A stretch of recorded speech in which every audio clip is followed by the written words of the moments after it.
What's up, guys? So, about to work out again, as you see. Um, what's going on in these passport bro streets?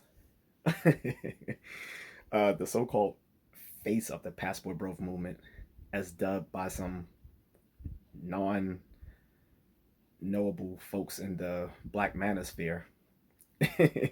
People that Dennis Sperling pointed out, which is why he left the black manosphere. Um, this guy, who was chased out of Brazil for disrespecting the culture, and later was saying some dubious stuff about the Philippines, a place he's been to a few times for a couple of weeks, but was offering, you know, consultations on a place he barely knew.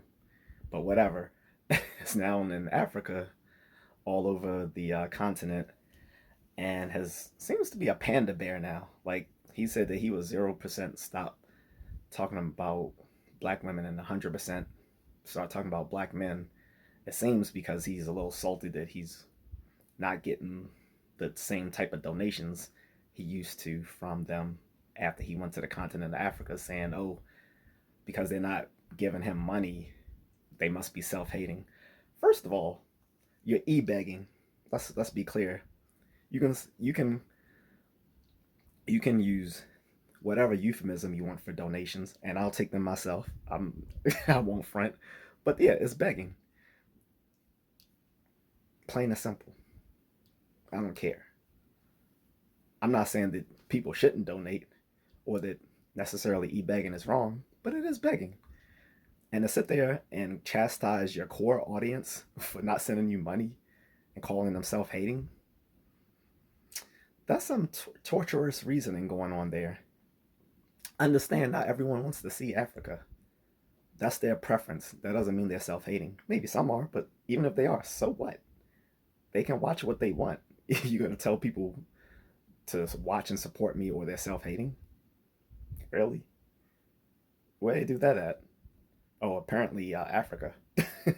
So, um, yeah, that's crazy. And I mean, let's be clear.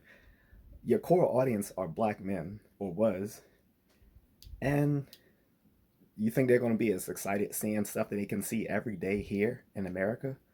No. And I'm talking about women, yes. But yeah, African women are, in many respects, are better than black American women. But you said you're not going to talk about them at all either. You're going to 100% see it as black American men who are the problem. Okay. All right. Mm-hmm. Notice I'm not saying what I want to say because, you know, I don't want to get removed or start a war with folks on here that have way more followers than I do. But yeah, that's crazy, dude.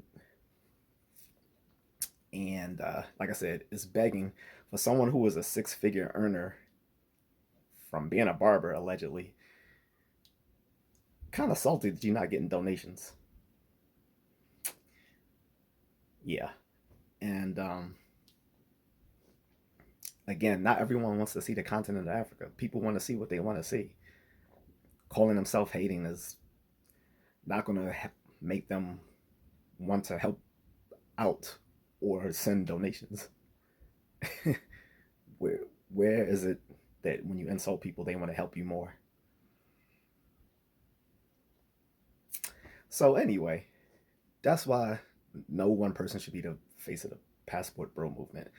And there's much better content out there by people who are not socially awkward or probably mildly autistic.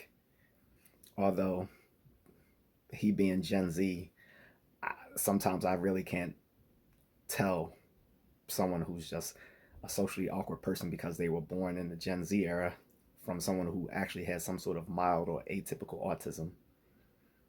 That's kind of bad, but that's an aside. In any case, there's Ronzo from the Black Experience Japan who's been doing this for years and years and has a ton of content on being a black expat, whether in Japan or other parts of East Asia. and gives a lot of useful information for others who want to do it. Everything he posts is like positive stuff. He's not promoting mongering. He's not disrespecting the culture of the people he's there. You know, he's not eating their food and then spitting it out on the ground like the face of the Passbook Bro movement has.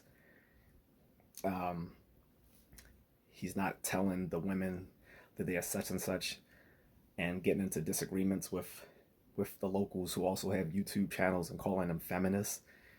None of that crazy stuff. And of course, there's great guys like Richie Mack from Zoom to Thailand and other many other channels, Chocolate Man in Thailand, Travel Versity, BMT, and a bunch of other folks. And they are friends with that other guy, but um, that don't mean you have to watch him to watch them, or vice versa.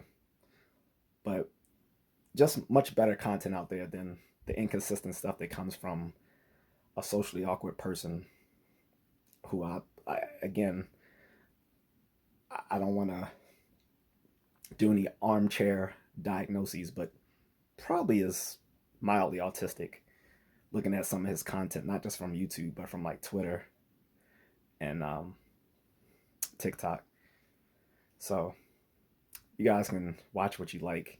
And when I post stuff here that's not well received, I understand. I'm not going to blame my audience because they don't want to watch what I put out. That's crazy. And I'm definitely not going to sit there and chastise the people who I know are my core audience because they're not sending me donations. I mean, again, I don't make a living off this, but if I was a so-called six-figure earning person prior to this whole travel vlogging experience that other people's are doing, I would be more comfortable being able to use that revenue without having to rely on people sending me money through Cash App and stuff like that. But that's just me, folks. I'm just a contrarian. See ya.